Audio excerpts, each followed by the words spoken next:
Hello everyone, thank you for joining us today here at Digital Goja. Today we are talking about the new Altura Photo Universal Flash Unit, so let's go ahead and get started.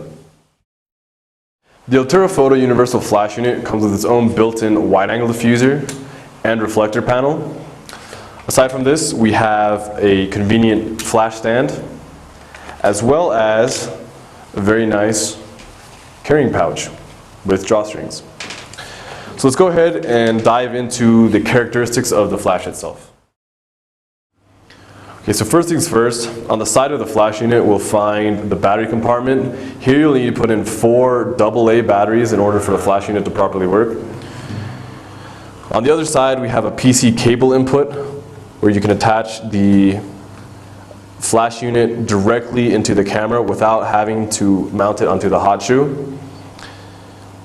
Next to the PC input, we have an external battery pack input where in the case you need longer lasting power or have longer photo sessions out in the field, you'll need to use this with an external battery pack.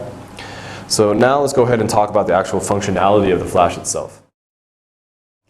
So once you put in 4 AA batteries into the battery compartment, you're going to flip the on-off switch right there. You'll see the power button and all the other LED lights turn on. The power indicator light here, when it's red, it means the flash is ready to fire. Green means it's recycling.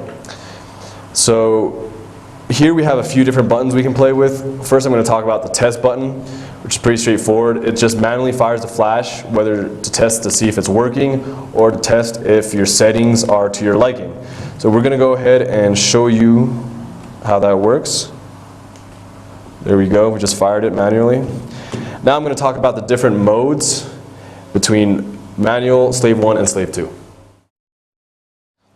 So first off, we're starting with manual mode.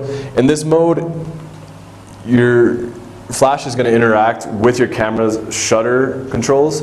So basically when the shutter closes and opens, the flash will detect it and fire instantaneously. So there we can see, taking a few pictures, the flash will automatically fire.